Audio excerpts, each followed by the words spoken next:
সম্মানিত দর্শক, আওয়ামী লীগের যারা নেতাকর্মী রয়েছেন এবং গত সেই ২০০৯ সন থেকে অব্যাহতভাবে জুলুম করেছেন, অত্যাচার করেছেন, ২ নম্বরি কর্মকাণ্ড করেছেন এবং মানুষের জীবন রীতিমতো জাহান্নামে পরিণত করেছিলেন।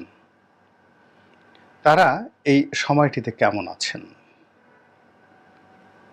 এবং পত্রপত্রিকায় অনেক ঘটনা আসছে না? কিন্তু আমরা যারা সমাজকে খুব নিকট থেকে দেখার চেষ্টা করছি, তারা আওয়ামী লীগের নেতাকর্মীর যে দুর্নীতিবাজ অংশটি, মন্দ অংশটি, তাদের জীবনে যে বিবর্তন এবং তাদের জীবনে যে অভিশাপ যেভাবে আমরা দেখছি, এইরকম দুর্বিষহ অবস্থা আমরা কখনোই ইতিপূর্বে দেখিনি। আওয়ামী লীগ জমানাতে বিএনপির উপর অনেক অত্যাচার হয়েছে, জামাতের উপর অনেক অত্যাচার হয়েছে, এটা সত্য। কিন্তু অত্যাচারের সঙ্গে সঙ্গে সামাজিক সহমর্মিতা, প্রকৃতির বিচার, এই জিনিসগুলো বেশিরভাগ ক্ষেত্রেই ছিল। যেমন ধরুন, ইলিয়াস আলীকে কিডন্যাপ করা হয়েছে। তো ইলিয়াস আলীকে বা চৌধুরী আলমকে গুম করা হয়েছে, ইলিয়াস আলীকে গুম করা হয়েছে, কিন্তু তার পরিবারের প্রতি সমাজ, সংসার, রাষ্ট্র সবাই সহানুভূতিশীল ছিল এবং এখনো আছে। আবার ধরুন, বিএনপির কোনো শীর্ষ নেতাকে সপরিবারে গ্রেপ্তার করা হলো, সমাজের যারা বিবেক সবাই কিন্তু এটার নিন্দা জানিয়েছে এবং তারা জেল খেটেছে ঠিকই, কিন্তু তাদের পরিবার বা পরিজন এই সব কিছুর মধ্যে একটা ব্যালেন্স ছিল। পরিবারের সদস্যরা জেলখানায় যেতে পারতেন, স্ত্রী পুত্র সন্তানদের সঙ্গে তাদের দেখা হতো, আবার জেল থেকে বের হওয়ার পর কষ্ট হয়েছে, অনেক কষ্ট হয়েছে, কিন্তু সামাজিক বন্ধন ছিল, অভিশাপটা তাদের জীবনে আসেনি। কিন্তু এবার যেটি হলো সেটা হলো আওয়ামী লীগের যে দুর্নীতিবাজ অংশে, আমি ভালো লোকের কথা বলছি না, আওয়ামী লীগে অনেক অনেক ভালো মানুষ আছেন, কোটি কোটি। আমি শুধুমাত্র দুর্নীতিবাজদের কথা বলছি, পদ পদবীধারী অথবা পদ পদবী ছাড়া, যারা আওয়ামী লীগকে ব্যবহার করে, এবং এরা শুধু আওয়ামী লীগ না, এর বাইরে আওয়ামী লীগের সহযোগী অন্যান্য দলও আছে, জাসদও আছে, ইনু সাহেবের দল আছে, মেনন সাহেবের দল আছে, আরও অনেকের দল আছে। তো সেই সকল দলের মধ্যে যারা মন্দ লোক, সবাই এই ২০২৪ সনের সেপ্টেম্বর মাসে এসে এমন এক দৈব দুর্বিপাকে তারা পড়েছেন এবং সেই দৈব দুর্বিপাকে তাদের জীবনে এমন ঘটনাগুলো ঘটেছে যেগুলো আমি বর্ণনা করছি তাদেরকে ছোট করার জন্য নয়, আমরা যারা এখন ক্ষমতায় আছি তাদের শিক্ষার জন্য। প্রথমত, এবারের এই শেখ হাসিনার পলায়নের পর যত আওয়ামী লীগ নেতাদের বাড়ি ঘর পুড়েছে, এটি ১৯৭১ সনেও কিন্তু হয়নি। মানুষের ক্রোধ এবং ক্ষোভ আওয়ামী লীগের এ সকল নেতাকর্মীদের বাড়িঘরের উপর এত বেশি ছিল যে স্থানীয় জনগণ কোনো কোনো বাড়ির টাইলস খুলে নিয়ে গিয়েছে এবং মনের রাগে হাতুড়ি দিয়ে পিটিয়ে পিটিয়ে বাথরুমের কমোড বেসিন সব ভেঙে চুরমার করে ফেলে দিয়েছে। জানালার গ্রিল থেকে শুরু করে ঘরের কাঁথা বালিশ সব নিয়ে গেছে এবং যেগুলো ব্যবহার করা যাবে না সেগুলোকে আবার পুকুরের মধ্যে, নদীতে ফেলে দিয়েছে ক্রোধে। তো এই যে আওয়ামী লীগের নেতাকর্মীদের যে বাড়ি ঘরের স্থাপনা, এগুলোর উপর যে মানুষের ক্রোধ, এই ক্রোধ ইতিপূর্বে আমাদের বাংলাদেশে কখনো হয়নি, এটি গজব। দ্বিতীয়ত, আওয়ামী লীগের অনেক নেতার মিল কলকারখানাকে জ্বালিয়ে পুড়িয়ে ছারখার করে দিয়েছে, সবার দেয়নি, কারো কারো। বিশেষ করে অনেক অনেক নেতা, বেশ কয়েকজন নেতা, আমি নাম বলে তাদেরকে এই মুহূর্তে আঘাত করতে চাইনি, যারা এই পুরো সময়টি অর্থাৎ ২০০৯ থেকে একদম ২৪ পর্যন্ত তাদের শিল্প কলকারখানা যে সমস্ত এলাকাতে ছিল তাদের আশেপাশে সমস্ত মানুষের জীবন তারা হারাম করে দিয়েছে। সবার জমি দখল করেছে, অনেকের জমি দখল করেছে, এমনকি পয়সাও দেয়নি। তাদের যে সকল ওয়ার্কার তাদের উপর ইচ্ছামতো জুলুম করেছে, নির্যাতন করেছে, শত শত হাজার হাজার বিঘা জমি জোর করে দখল করেছে। এবং এদের এই দখলবাজির কাছে স্থানীয় যারা জনগণ তারা এতটা অসহায় যে মসজিদে গিয়ে কত মানুষ যে কাঁদতে কাঁদতে মরে গেছে তার কোনো ইয়াত্তা নেই।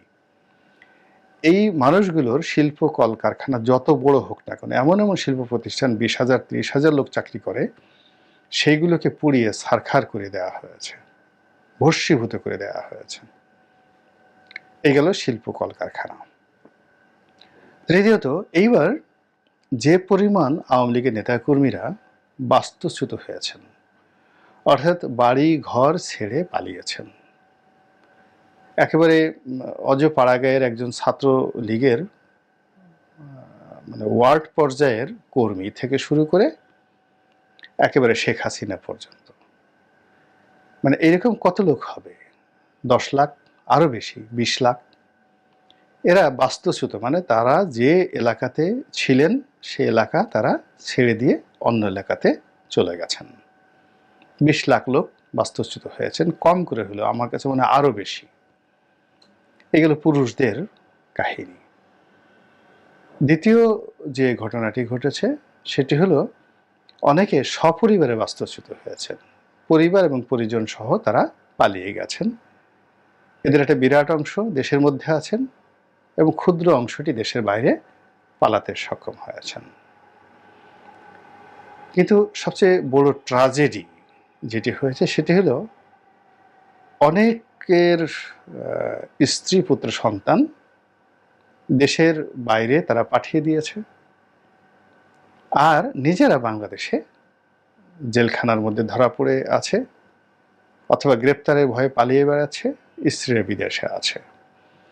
এবং এই সকল দুর্নীতিবাজদের স্ত্রী পুত্র সন্তানেরা যারা বিদেশে আছেন তারা সেখানে কেউ ভালো নেই।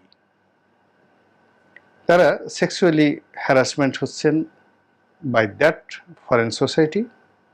ওখানে যারা বাঙালি কমিউনিটি আছে তারা কেউ তাদেরকে সাহায্য করছেন না, এবং অনেকের ব্যাংক অ্যাকাউন্ট ফ্রিজ হয়ে গেছে। হয়তো বাড়ি আছে বেগমপাড়াতে, তারা সেখানে বাড়িতে আছেন কিন্তু সংসার চালানোর মতো টাকা তারা জানেন না, কেননা মূল চোরটা জেলখানাতে আছে।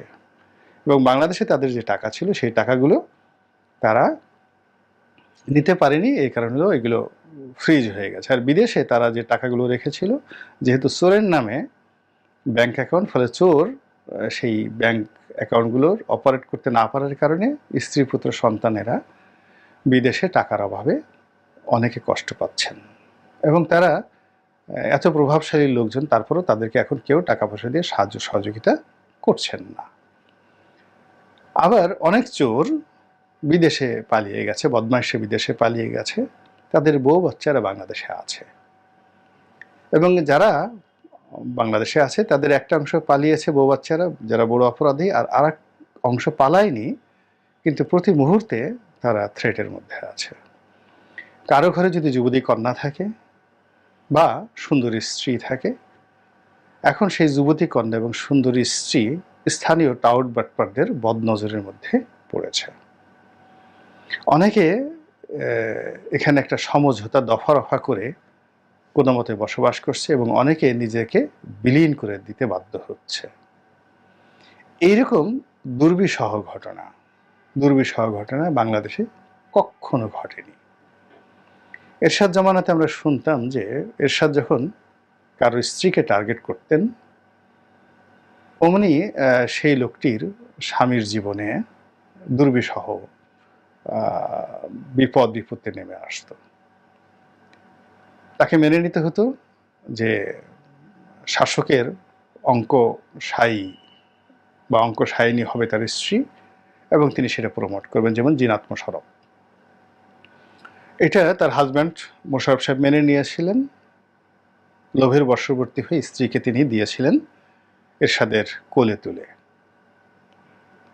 এরকম ভ্রষ্টতা সেখানে ছিল। আবার মারিয়া মমতাজ নামক যে মহিলা, তার স্বামীকে জেলে যেতে হয়েছিল তার স্ত্রীর কারণে। তিনি তাকে নাকি বিয়ে পর্যন্ত করেছিলেন। এরকম অনেক ঘটনা এরশাদ জামানাতে হয়েছে। তো এখন ঠিক রাষ্ট্রীয় পর্যায়ে যারা কর্তা ব্যক্তি তারা এই কাজগুলো করছে না, কিন্তু এদের সংখ্যা যেহেতু লাখ লাখ, অনেক ইউনিয়ন চেয়ারম্যান পালিয়েছে, কিন্তু বউ বাচ্চা গ্রামে আছে, তাকে স্থানীয় টাউট বটওয়ারের সঙ্গে মিল মহব্বত করে চলতে হচ্ছে। ফলে পুরো সোসাইটির মধ্যে যে পারভার্সন, এই পারভার্সনটার কারণে আগামী 10 বছর 15 বছর একটা জেনারেশন যে তৈরি হবে, এই জেনারেশনের একটা অভিশপ্ত জেনারেশন তৈরি হওয়ার সম্ভাবনা দেখা দিয়েছে। এবং এই যে একটা অভিশপ্ত জেনারেশন যে তৈরি হল, এটি হলো আওয়ামী লীগের যারা শাসক ছিলেন তাদের কুকর্মের ফসল। আওয়ামী লীগের যারা নেতাকর্মী এখনও তারা তওবা করেননি, ভুল থেকে বের হয়ে আসেননি, তারা এখনও স্বপ্ন দেখেন যে আবার সেই শেখ পরিবার, আবার সেই শেখ হাসিনা, আবার সেই শেখ হাসিনার হাতে নিরাপদ বাংলাদেশ। এই যে তাদের একটা ইলিউশন কল্পনা, এই কল্পনার কারণে কি হচ্ছে যে বর্তমান সমস্যা, এই সমস্যাটা না কমে বরং ক্রমশ বেড়ে যাচ্ছে। ফলে সমাজে ভারসাম্যহীনতা লক্ষ্য করা যাচ্ছে, বিপদ এবং বিপত্তি বেড়ে যাচ্ছে, এবং একটার পর একটা আমাদের দেশে যে প্রাকৃতিক বিপর্যয় হচ্ছে, প্রাকৃতিক বিপর্যয় সম্পর্কে যারা ধর্মবিশ্বাসী তারা খুব ভালো করে জানেন যে আল্লাহ রাব্বুল আলামিন যখন খুব নারাজ হয়ে পড়েন এবং সমাজে পর্দার আড়ালে অর্থাৎ রাতের অন্ধকারে এমন সব অপকর্ম হয় এবং প্রকাশ্য দিবালোকে এমন সব ঘটনা ঘটে যেটি আল্লাহ রাব্বুল আলামিন বরদাস্ত করতে পারেন না, ঠিক সেই সময়টাতেই এই শাসকদেরকে ভয় দেখানোর জন্য প্রাকৃতিক দুর্যোগ একটার পর একটা আসতে থাকে। আগস্ট মাসের 5 তারিখ থেকে আজ পর্যন্ত আমাদের এই বাংলাদেশে যে কয়টি প্রাকৃতিক দুর্যোগ এসেছে এবং এখনো পর্যন্ত যে সকল প্রাকৃতিক বিপর্যয় আমাদেরকে তাড়া করছে, এর ফলে আমরা শত চেষ্টা করেও এই যে বিপদ এবং বিপত্তি, এর থেকে রক্ষা পাচ্ছি না। একটা বিপদ যাচ্ছে তো আর একটা বিপদ আসছে। এর মূল কারণ হলো প্রান্তিক লেভেলে এমন সব অপরাধ সংগঠিত হচ্ছে এবং এমন সব ঘটনা ঘটছে যেগুলোর দায় ভোগ করা, কর্মফল ভোগ করা না পর্যন্ত আমরা সুখের সন্ধান পাব না। আল্লাহর কাছে প্রার্থনা করি, ক্ষমা চাই আমার নিজের ভুল এবং ভ্রান্তির জন্য, আমার পরিবারের ভুল এবং ভ্রান্তির জন্য, এবং আপনারা যারা দেখছেন আপনাদের সবার জন্য দোয়া করছি আল্লাহ যেন আমাদেরকে তার অভিশাপ থেকে, তার রাগ এবং ক্রোধ থেকে রক্ষা করেন, সমাজে এবং রাষ্ট্রে সুখ শান্তি সমৃদ্ধি ফিরিয়ে দেন এবং আমরা যেন একটি শান্তিময় দেশ পেতে পারি। আল্লাহ রাব্বুল আলামিন যেন আমাদেরকে সেই ব্যবস্থা করে দেন তার আপন কুদরতে। আসসালামু আলাইকুম ওয়া রাহমাতুল্লাহি ওয়া বারাকাতুহু।